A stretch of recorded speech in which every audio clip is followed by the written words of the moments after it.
ഒരു metal electron വിട്ടുകൊടുക്കുന്നത് അത് പിടിച്ചെടുക്കാൻ വേറൊരാൾ ഉള്ളപ്പോൾ മാത്രമാണ്. ഇതാണ് നമ്മൾ ഓർത്തുവെച്ച ഗോൾഡൻ റൂൾ. സിങ്ക് ഒരു റിയാക്റ്റീവ് മെറ്റലാണ്. ഒരു ചെറിയ പുഷിൽ തന്നെ അത് ഇലക്ട്രോൺ വിട്ടുകൊടുക്കാൻ തയ്യാറാണ്.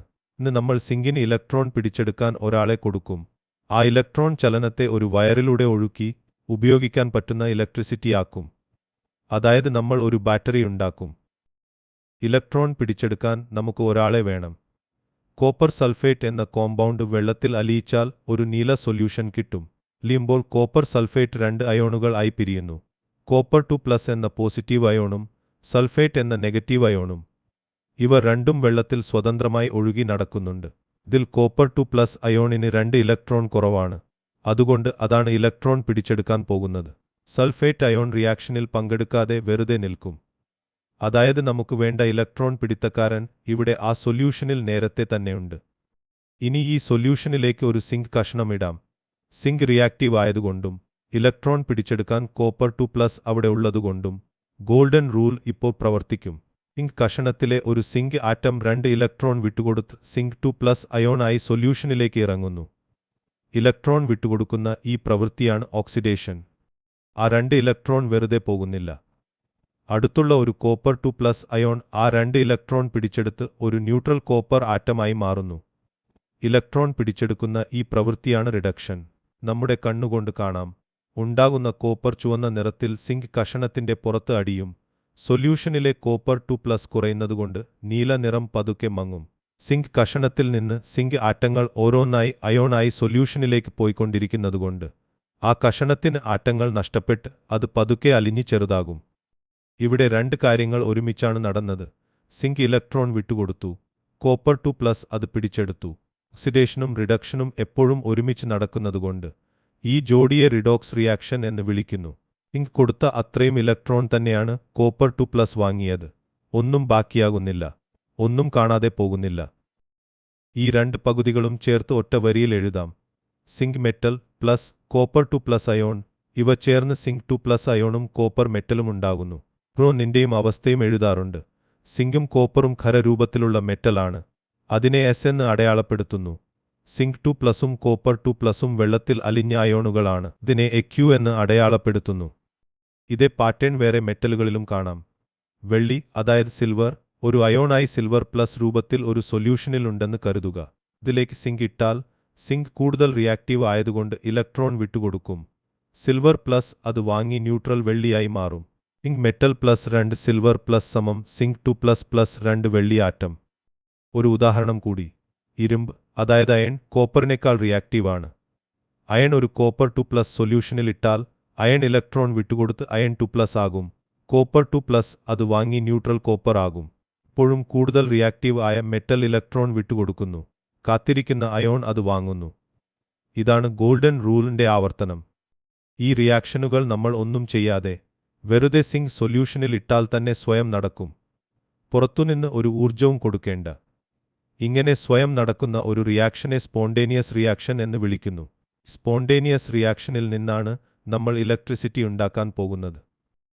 പരീക്ഷയ്ക്ക് ഈ റിയാക്ഷൻ ഓരോ ഭാഗവും വ്യക്തമായി എഴുതാൻ അറിയണം. അതുകൊണ്ട് ഇത് പതുക്കെ നോക്കാം. ആദ്യം 2 പകുതികളും വെവ്വേറെ എഴുതാം. ഓക്സിഡേഷൻ പകുതി ഇതാണ്. സിങ്ക് സോളിഡ് 2 ഇലക്ട്രോൺ വിട്ടുകൊടുത്ത് സിങ്ക് 2+ ആയി മാറുന്നു. ഇവിടെ ഇലക്ട്രോൺ വലത്തുവശത്ത്, അതായത് പ്രൊഡക്റ്റ് ഭാഗത്ത് വരുന്നു. കാരണം സിങ്ക് അവയെ വിട്ടുകൊടുക്കുകയാണ്. റിഡക്ഷൻ പകുതി ഇതാണ്. കോപ്പർ 2+ 2 ഇലക്ട്രോൺ വാങ്ങി കോപ്പർ സോളിഡായി മാറുന്നു. ഇവിടെ ഇലക്ട്രോൺ ഇടത്തുവശത്ത് വരുന്നു. കാരണം കോപ്പർ 2+ അവയെ വാങ്ങുകയാണ്. ഈ 2 പകുതികളും കൂട്ടിച്ചേർക്കാം. ഓക്സിഡേഷൻ പകുതിയിൽ 2 ഇലക്ട്രോൺ പുറത്തുവരുന്നു. റിഡക്ഷൻ പകുതിയിൽ അതേ 2 ഇലക്ട്രോൺ ഉള്ളിലേക്ക് പോകുന്നു. അവ തുല്യമായതുകൊണ്ട് പരസ്പരം ക്യാൻസൽ ആകുന്നു. ബാക്കിയാകുന്നതാണ് നമ്മുടെ മൊത്തം reaction. Zinc solid plus copper 2+ സമം സിങ്ക് 2+ പ്ലസ് കോപ്പർ സോളിഡ്. മൊത്തം സമവാക്യത്തിൽ ഇലക്ട്രോൺ വെവ്വേറെ കാണില്ല. കാരണം സിങ്ക് കൊടുത്ത അത്രയും ഇലക്ട്രോൺ തന്നെ കോപ്പർ വാങ്ങി. ഇനി ഓരോ ഭാഗവും എന്താണെന്ന് നോക്കാം. ബ്രാക്കറ്റിലെ എസ് എന്നാൽ സോളിഡ്, അതായത് ഖരരൂപത്തിലുള്ള മെറ്റൽ. എക്യു എന്നാൽ അക്വസ്, അതായത് വെള്ളത്തിൽ അലിഞ്ഞ അയോൺ. മുകളിൽ ചെറുതായി എഴുതുന്ന 2+ എന്നത് ആ അയോണിന്റെ ചാർജ് ആണ്. നടുവിലെ ആരോ ഇടത്തുള്ളവ വലത്തുള്ളവയായി മാറുന്നു എന്ന് കാണിക്കുന്നു. ഒരു പ്രധാന കാര്യം കൂടി. ഇടത്തുവശത്തെ ആകെ ചാർജ് 2+ ആണ്. വലത്തുവശത്തെ ആകെ ചാർജും 2+ ആണ്. 2 വശത്തും ചാർജ് തുല്യമാണ്. അതുകൊണ്ടാണ് ഈ സമവാക്യം ബാലൻസ്ഡ് ആണ് എന്ന് പറയുന്നത്. ഇലക്ട്രിസിറ്റി ഉണ്ടാക്കണമെങ്കിൽ ആദ്യം ഇലക്ട്രിസിറ്റി എന്നാൽ എന്താണെന്ന് അറിയണം. ഒരു സാധാരണ വയർ മെറ്റൽ കൊണ്ടാണ് ഉണ്ടാക്കിയത്. മെറ്റലിന്റെ ഉള്ളിൽ ധാരാളം ഇലക്ട്രോണുകൾ സ്വതന്ത്രമായി ചലിക്കാൻ പറ്റുന്നവയാണ്. പക്ഷേ വെറുതെ വിട്ടാൽ ഈ ഇലക്ട്രോണുകൾ എല്ലാ ഡയറക്ഷനിലും ക്രമമില്ലാതെ ചലിക്കും, ഒരു പ്രത്യേക ഡയറക്ഷൻ ഇല്ല. അപ്പോൾ ഉപയോഗമുള്ള ഇലക്ട്രിസിറ്റി കിട്ടില്ല. ഇവയെ ഒരേ ഡയറക്ഷനിൽ ഒഴുക്കാൻ ഒരു പുഷ് വേണം. ഒരേ ഡയറക്ഷനിൽ ഇലക്ട്രോണുകൾ വയറിലൂടെ ഒഴുകുന്നതിനെയാണ് ഇലക്ട്രിസിറ്റി അല്ലെങ്കിൽ കറണ്ട് എന്ന് വിളിക്കുന്നത്. ഒരു കാര്യം ഓർത്തുവെക്കുക, ഒരു മെറ്റൽ വയറിൽ ഇലക്ട്രിസിറ്റി എന്നാൽ ഇലക്ട്രോണുകളുടെ ഒഴുക്കാണ്. നമ്മുടെ ബീക്കറിലേക്ക് തിരിച്ചുവരാം. അവിടെ സിങ്കും കോപ്പർ 2+ അയോണുകളും ഒരേ ബീക്കറിൽ തൊട്ടുതൊട്ടിയിരിക്കുകയാണ്. അതുകൊണ്ട് സിങ്ക് വിട്ടുകൊടുക്കുന്ന ഇലക്ട്രോൺ തൊട്ടടുത്ത കോപ്പർ 2+ലേക്ക് ആ ബീക്കറിനുള്ളിൽ വെച്ച് തന്നെ നേരിട്ട് ചാടിക്കയറും. ഇലക്ട്രോൺ ഒരു വയറിലൂടെ ഒരു പ്രത്യേക ഡയറക്ഷനിൽ ഒഴുകുന്നില്ല. റിയാക്ഷൻ നടക്കും, സിങ്ക് അലിയും, കോപ്പർ പുറത്തുവരും. പക്ഷേ ഇലക്ട്രോണുകൾ ഒരു വയറിലൂടെ ഒഴുകാത്തതുകൊണ്ട് നമുക്ക് ഇലക്ട്രിസിറ്റി കിട്ടില്ല. ആ ഊർജം വെറും ചൂടായി നഷ്ടപ്പെടും. അതുകൊണ്ട് നമ്മൾ ഇലക്ട്രോണുകളെ ഒരു വയറിലൂടെ പോകാൻ നിർബന്ധിക്കണം. ഇതിനൊരു വഴിയുണ്ട്. സിങ്കിനെയും കോപ്പറിനെയും വേർതിരിക്കുക. ഇടത് ബീക്കറിൽ ഒരു സിങ്ക് റോഡ്, സിങ്ക് 2+ അയോൺ ഉള്ള ഒരു സൊല്യൂഷനിൽ. വലത് ബീക്കറിൽ ഒരു കോപ്പർ റോഡ്, കോപ്പർ 2+ അയോൺ ഉള്ള ഒരു സൊല്യൂഷനിൽ. രണ്ടും വെവ്വേറെ ബീക്കർ, വെവ്വേറെ സൊല്യൂഷൻ ആണ്, ഒരേ പാത്രത്തിലല്ല. ഇനി ഈ രണ്ട് റോഡുകളെയും മുകളിലൂടെ ഒരു വയർ കൊണ്ട് ബന്ധിപ്പിക്കുന്നു. ഇപ്പോൾ സിങ്ക് വിട്ടുകൊടുക്കുന്ന ഇലക്ട്രോണിന് കോപ്പറിലേക്ക് എത്തണമെങ്കിൽ ആ വയറിലൂടെ മാത്രമേ വഴിയുള്ളൂ. ആ ഒഴുക്കാണ് നമുക്ക് വേണ്ട ഇലക്ട്രിസിറ്റി. ഈ ഉപകരണത്തെ ഡാനിയൽ സെൽ എന്ന് വിളിക്കുന്നു. ഇത് മുഴുവനായി പതുക്കെ നോക്കാം. ഇവിടെ 4 കാര്യങ്ങളുണ്ട്. ഇടത് റോഡ്, ഇടത് സൊല്യൂഷൻ, വലത് റോഡ്, വലത് സൊല്യൂഷൻ. ഇടത് സൊല്യൂഷനിൽ സിങ്ക് 2+ അയോണുകൾ ഉണ്ട്. വലത് സൊല്യൂഷനിൽ കോപ്പർ 2+ അയോണുകൾ നേരത്തെ തന്നെയുണ്ട്. നന്നായി ഓർത്തുവെക്കുക, ഈ കോപ്പർ 2+ അയോണുകൾ വലത് സൊല്യൂഷനിൽ ആദ്യമേ ഉള്ളതാണ്. അവയാണ് ഇലക്ട്രോൺ പിടിച്ചെടുക്കാൻ കാത്തിരിക്കുന്നത്. ഇടതുവശത്ത് നോക്കാം. സിങ്ക് റിയാക്റ്റീവ് ആയതുകൊണ്ട് റോഡിലെ ഒരു സിങ്ക് ആറ്റം 2 ഇലക്ട്രോൺ വിട്ട് സിങ്ക് 2+ അയോൺ ആയി സൊല്യൂഷനിലേക്ക് ഇറങ്ങുന്നു. ആറ്റം ഇങ്ങനെ സൊല്യൂഷനിലേക്ക് പോകുന്നതുകൊണ്ടാണ് റോഡ് പതുക്കെ അലിയുന്നത്. വിട്ടുപോയ ആ 2 ഇലക്ട്രോൺ റോഡിൽ തന്നെ ബാക്കിയാകുന്നു. റോഡിൽ ബാക്കിയായ ആ ഇലക്ട്രോണുകൾ വയറിലൂടെ ഒഴുകി വലത് കോപ്പർ റോഡിലേക്ക് പോകുന്നു. ഇടയ്ക്ക് ബൾബിലൂടെ കടന്നുപോകുമ്പോൾ ബൾബ് കത്തുന്നു. വലത് വശത്ത് 2 കാര്യങ്ങൾ നടക്കുന്നു. ഒന്നൊന്നായി നോക്കാം. ഒന്നാമത്, വലത് സൊല്യൂഷനിൽ നേരത്തെ ഉണ്ടായിരുന്ന ഒരു കോപ്പർ 2+ അയോൺ വയറിലൂടെ വന്ന 2 ഇലക്ട്രോൺ സ്വീകരിച്ച് ഒരു ന്യൂട്രൽ കോപ്പർ ആറ്റമായി മാറുന്നു. ഇതാണ് റിഡക്ഷൻ. രണ്ടാമത്, ആ പുതിയ കോപ്പർ ആറ്റം കോപ്പർ റോഡിന്റെ പുറത്ത് അടിഞ്ഞുകൂടുന്നു. അതുകൊണ്ട് കോപ്പർ റോഡ് പതുക്കെ വണ്ണം വയ്ക്കുന്നു. ഇവിടെ ഒരു വ്യത്യാസം ശ്രദ്ധിക്കണം. ഇടതുവശത്ത് റോഡാണ് അലിയുന്നത്. വലത് വശത്ത് സൊല്യൂഷനിലെ അയോണാണ് റോഡിൽ വന്നു ചേരുന്നത്. വലത് കോപ്പർ റോഡ് അയോൺ ആകുന്നില്ല. ഇനി 4 കാര്യങ്ങളും ഒന്നിച്ചു നോക്കാം. ഇടത് റോഡ് അലിയുന്നു. അതിന്റെ ആറ്റങ്ങൾ സിങ്ക് 2+ ആയി ഇടത് സൊല്യൂഷനിലേക്ക് പോകുന്നു. അതുകൊണ്ട് ഇടത് സൊല്യൂഷനിൽ സിങ്ക് 2+ കൂടുന്നു. വലത് സൊല്യൂഷനിൽ കോപ്പർ 2+ കുറയുന്നു. അവ കോപ്പറായി വലത് റോഡിൽ ചേരുന്നു. അതുകൊണ്ട് വലത് റോഡ് വണ്ണം വയ്ക്കുന്നു. ഈ മുഴുവൻ പ്രക്രിയയും ഒറ്റ വാചകത്തിൽ ഓർത്തുവെക്കാം. ഇടതുവശത്ത് ഒരു മെറ്റൽ, അതായത് സിങ്ക്, ഇലക്ട്രോൺ വിട്ടുകൊടുത്ത് ഒരു അയോണായി മാറുന്നു. വലത് വശത്ത് ഒരു അയോൺ, അതായത് കോപ്പർ 2+, ഇലക്ട്രോൺ വാങ്ങി ഒരു മെറ്റലായി മാറുന്നു. അതായത് ഇടത്ത് മെറ്റൽ അയോൺ ആകുന്നു, വലത്ത് അയോൺ മെറ്റൽ ആകുന്നു. ഇതാണ് ഈ സെല്ലിന്റെ ഹൃദയം. ഇവിടെ ഒരു പ്രധാന കാര്യമുണ്ട്. ഒരു പൂർണ്ണ സർക്യൂട്ട് ആകണമെങ്കിൽ ചാർജ് ഒരു ലൂപ്പ് പൂർത്തിയാക്കണം. പുറത്ത് വയറിൽ ചാർജ് കൊണ്ടുപോകുന്നത് ഇലക്ട്രോണുകളാണ്. ഇത് നമ്മൾ കണ്ടു. പക്ഷേ സൊല്യൂഷനിൽ ഇലക്ട്രോൺ ഒഴുകില്ല. സൊല്യൂഷനിൽ ചാർജ് കൊണ്ടുപോകുന്നത് അയോണുകളാണ്. അവ ചലിച്ച് ലൂപ്പ് പൂർത്തിയാക്കുന്നു. അതായത് വയറിൽ ഇലക്ട്രോൺ, സൊല്യൂഷനിൽ അയോൺ, ഇത് രണ്ടും ചേർന്നാണ് കറണ്ട് പൂർണ്ണമാകുന്നത്. സ്വയം നടക്കുന്ന, അതായത് സ്പോണ്ടേനിയസ് ആയ ഒരു റിഡോക്സ് റിയാക്ഷൻ കൊണ്ട് ഇലക്ട്രിസിറ്റി ഉണ്ടാക്കുന്ന ഈ ഉപകരണത്തെ ഗാൽവാനിക് സെൽ എന്ന് വിളിക്കുന്നു. ഇതിനെ വോൾട്ടേക് സെൽ എന്നും വിളിക്കും. രണ്ടും ഒന്നുതന്നെ. A galvanic cell is an electrochemical cell that converts the chemical energy of a spontaneous redox reaction into electrical energy. ഈ 2 റോഡുകൾക്കും പ്രത്യേക പേരുകളുണ്ട്. സൊല്യൂഷനിൽ മുങ്ങിനിൽക്കുന്ന ഇത്തരം റോഡുകളെ പൊതുവെ ഇലക്ട്രോഡ് എന്ന് വിളിക്കുന്നു. റോഡിലാണോ ഓക്സിഡേഷൻ, അതായത് ഇലക്ട്രോൺ നഷ്ടം, നടക്കുന്നത്, ആ റോഡിനെ ആനോഡ് എന്ന് വിളിക്കുന്നു. നമ്മുടെ സിങ്ക് റോഡാണ് anode. In a galvanic cell, the electrode at which oxidation takes place is called the anode. ഏത് റോഡിലാണോ റിഡക്ഷൻ, അതായത് ഇലക്ട്രോൺ സ്വീകരണം, നടക്കുന്നത്, ആ റോഡിനെ കാഥോഡ് എന്ന് വിളിക്കുന്നു. നമ്മുടെ കോപ്പർ റോഡാണ് കാഥോഡ്. ഗാൽവാനിക് സെൽ ആനോഡ് നെഗറ്റീവാണ്, കാഥോഡ് പോസിറ്റീവാണ്. The electrode at which reduction takes place is called the cathode. Reaction നടക്കുമ്പോൾ ഒരു പ്രശ്നം വരും. ഇടതുവശത്ത് സിങ്ക് റോഡ് അലിഞ്ഞുകൊണ്ടിരിക്കുന്നതുകൊണ്ട് ഓരോ ആറ്റവും സിങ്ക് 2+ ആയി ഇടത് സൊല്യൂഷനിലേക്ക് ചേരുന്നു. അതുകൊണ്ട് ഇടത് സൊല്യൂഷനിൽ പോസിറ്റീവ് ചാർജ് കൂടിക്കൂടി വന്ന് ഇടതുവശം മൊത്തത്തിൽ പോസിറ്റീവ് ആകും. വലതുവശത്ത് കോപ്പർ 2+ അയോണുകൾ ഇലക്ട്രോൺ വാങ്ങി കോപ്പർ ആയി മാറിക്കൊണ്ടിരിക്കുന്നതുകൊണ്ട് വലത് സൊല്യൂഷനിലെ പോസിറ്റീവ് അയോണുകൾ കുറഞ്ഞുവരും.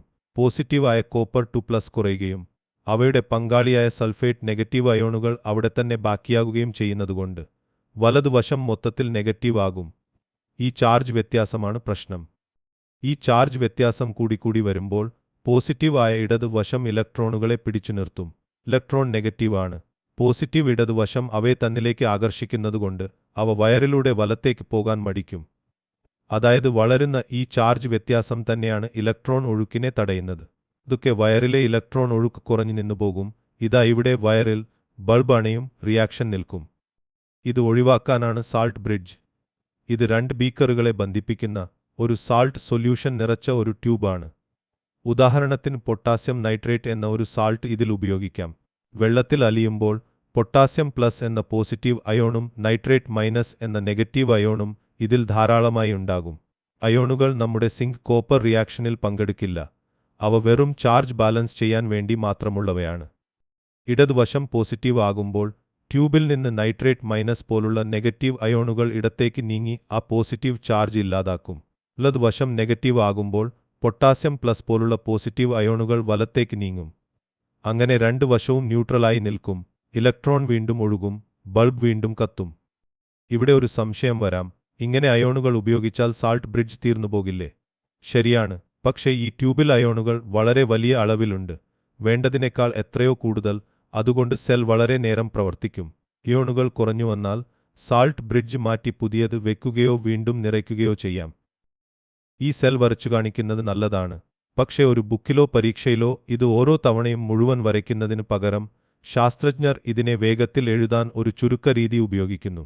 സെല്ലിനെ ഒറ്റ വരിയിൽ എഴുതുന്ന എല്ലാവരും അംഗീകരിച്ച ഒരു സ്റ്റാൻഡേർഡ് രീതിയാണ് ഇത്.